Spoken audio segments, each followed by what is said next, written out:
Shalom, puji nama Tuhan, jumpa lagi dengan saya Juniwan di Junio 01 Channel. Apa kabar saudara? Saya berharap saudara dalam lindungan Tuhan. Nah, saudara ke dalam Tuhan, hari-hari ini kita boleh melihat dan mendengar di media bahwa di beberapa tempat ada pelarangan pembangunan rumah ibadah, khususnya rumah ibadah orang Kristen, misalnya gereja. Ya, pelarangan pembangunan, pelarangan ibadah, bahkan beberapa waktu yang lalu ada orang-orang tertentu membubarkan orang-orang Kristen yang sedang ibadah di gereja mereka dan berbagai hal yang dialami gereja hari-hari ini. Dan seorang Tuhan, saya cukup heran seorang bapak mengatakan bahwa justru orang yang bercadar dan yang berjilbablah yang melakukan kristenisasi. Dan alasannya dia mengatakan itu, ya, saya cukup heran dan cukup masuk akal juga sih sebenarnya. Nah, untuk lebih jelas mari kita langsung saja menonton cuplikan video Bapak ini dan pastikan like, komen, dan juga tekan tombol subscribe yang ada di bawah.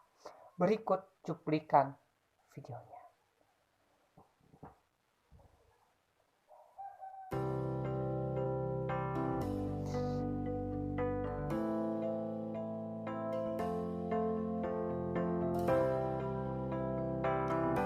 Ya, saya tidak sedang membela orang-orang Kristen, saya justru sedang membela agama saya, agama Islam. Saya jelasin begini, Bapak ya.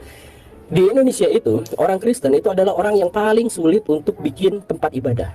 Kristen dalam konteks ini adalah Katolik dan Protestan ya. Itu paling sulit. Bahkan orang-orang Katolik itu lebih banyak punya sekolah daripada punya gereja, saking sedikitnya. Kenapa sedikit seperti itu? Karena dipersulit.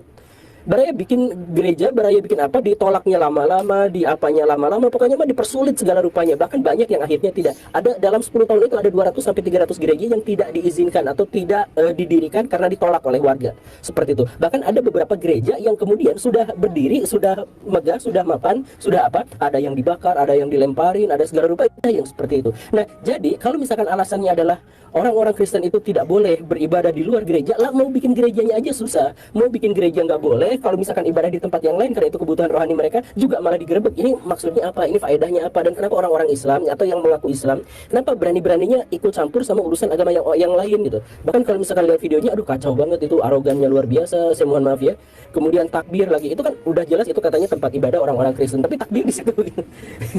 Ini mencampur adukan agama atau gimana ceritanya saya nggak ngerti. Tapi ya kenapa banyak kejadian seperti itu? Kenapa orang-orang yang berjenggot tadi itu, perempuan-perempuan yang bercadar itu tega melakukan serangan baik verbal maupun lebih dari itu terhadap penganut agama lain ketika mereka melakukan ibadahnya? Kenapa seperti itu? Wah, ini Pak Gembul gak ngerti apa-apa, gak tahu kasusnya ini. Jadi sebenarnya orang-orang Kristen itu sedang melakukan kristenisasi, makanya ibadahnya di tempat bukan di gereja tapi di tempat lain, yaitu di ruko gitu. Misalkan ada pernyataan seperti itu, dan itu memang banyak ya yang mengatakan bahwa alasannya adalah karena mereka melakukan kristenisasi terselubung. Saya jelaskan begini, Baraya.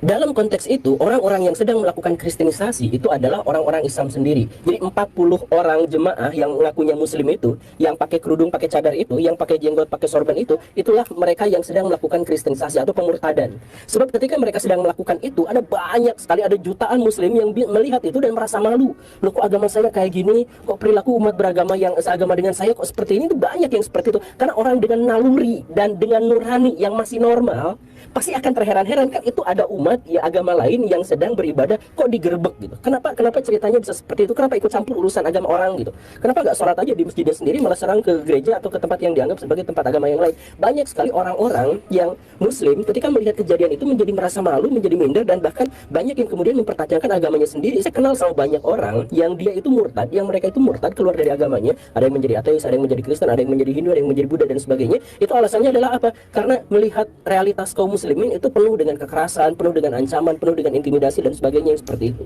Itulah kristenisasi yang sesungguhnya itu justru malah dilakukan oleh orang-orang Islam yang mengaku dirinya sebagai muslim yang bagaimana gitulah.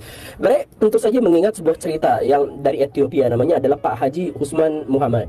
Beliau itu ulama terpandang di situ dan udah kalibernya udah sangat tinggi lah. Tapi di tengah jalan beliau murtad, beliau masuk Kristen. Kenapa bisa seperti itu? Karena dia melihat banyak sekali gereja-gereja dibakar di negaranya. Dia melihat banyak sekali persekusi dan intimidasi terhadap orang-orang Kristen di negaranya, di Ethiopia. Dan karena itu, maka beliau mikir, kok agama saya seperti ini? Apakah benar agama saya mengajarkan kekerasan kepada agama lain? Apakah ini dan sebagainya? Mereka mulai berpikir dengan pikiran yang seperti itu dan akhirnya apa? Dia murtad. Jadi ketika saya ngomong seperti ini, saya tidak sedang membela ajaran agama Kristen, justru saya sedang membela agama Islam. Maksud saya begini, Baraya, kalau misalkan orang-orang Islam itu melakukan penggerebegan terhadap aktivitas ibadah agama yang lain, dalilnya itu apa? Kan nggak ada. Dalam syariat Islam itu terlarang luar. Baik, saudara Tuhan, itu cuplikan videonya. Di video tadi kita boleh melihat seorang bapak yang menyampaikan sikapnya bahwa dia tidak senang dengan orang-orang yang intoleran, yang suka mengganggu agama orang lain, yang suka mengganggu rumah ibadah orang lain, menghalang-halangi pembangunan rumah ibadah agama lain, dan sebagainya. Dan beliau juga mengatakan bahwa ketika ada orang yang menuduh bahwa Kristen itu melakukan kristenisasi, menurut Bapak di video tadi, justru orang-orang yang intoleran ini, yang menggunakan cadar dan juga jilbablah yang melakukan kristenisasi. Karena menurut beliau, ya ketika mereka menunjukkan sikap mereka yang intoleran, yang tidak senang dengan agama lain, tidak senang dengan rumah ibadah agama lain, dan sebagainya, maka disitulah orang-orang melihat sikap mereka. Dan bisa saja menurut beliau, orang-orang yang seiman dengan mereka hendak melihat mereka, tidak suka dengan mereka. Dan akhirnya ya bisa saja mereka berpindah keyakinan karena melihat sikap orang-orang yang intoleran ini. Nah, masuk akal juga sih apa yang disampaikan oleh Bapak ini. Tetapi bagaimanapun soal pindah keyakinan atau soal memilih agama itu urusan pribadi masing-masing. Ya, tidak ada paksaan tentang hal itu. Bahkan kalau di dalam Kristen sendiri, iman Kristen mengatakan bahwa orang yang pindah ke Kristen, artinya orang yang percaya kepada Yesus itu, bukan semata-mata karena kemauannya, bukan semata-mata karena keinginannya, atau bukan semata-mata karena kristenisasi, bukan. Tetapi hal yang terutama di dalam iman Kristen, orang memeluk Kristen, artinya orang percaya kepada Yesus, itu karena dia dipanggil dan dipilih oleh Tuhan menjadi umat pilihannya. Itu menurut iman Kristen.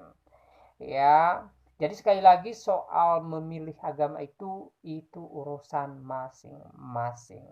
Tapi yang terpenting di sini adalah mari kita menjaga nilai toleransi, menjunjung tinggi nilai toleransi.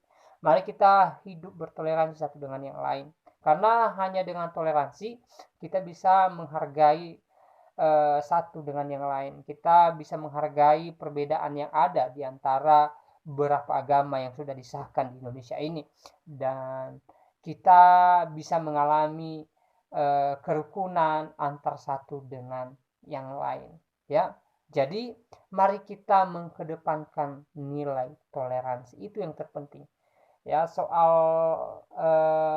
memilih agama, soal menganut agama itu urusan masing-masing. Saya tidak mau berbicara tentang itu, ya. Tetapi di kesempatan ini saya mengajak kita untuk kita mau hidup bertoleransi. Saudaraku dalam Tuhan, toleransi itu indah adanya. Ya, sekali lagi toleransi itu indah. Karena di dalam toleransi itulah ada kedamaian dan kerukunan antar umat beragama. Sering saya katakan bahwa di Indonesia ini ya tidak bisa dipungkiri bahwa kita memiliki beberapa agama yang sudah disahkan di Indonesia ini.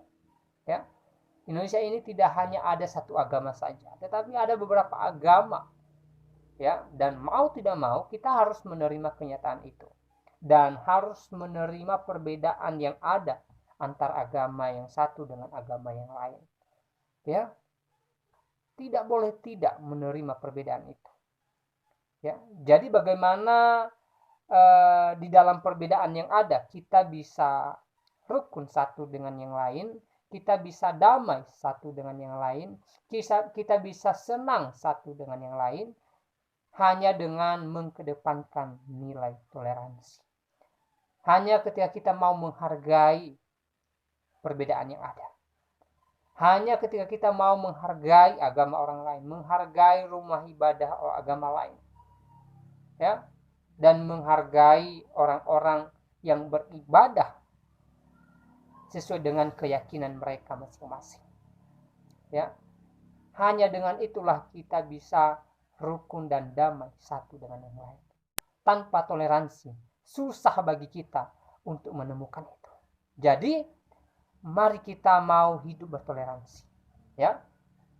Seperti yang disampaikan oleh Bapak di video tadi, ya, kalau saya simpulkan bahwa lebih baik yang menghargai satu dengan yang lain daripada bersikap intoleran, ya. Jadi saudara dalam Tuhan, saya tidak panjang lebar menyampaikan pesan dalam video ini. Kiranya video singkat ini memberkati kita dan Tuhan Yesus memberkati kita semua.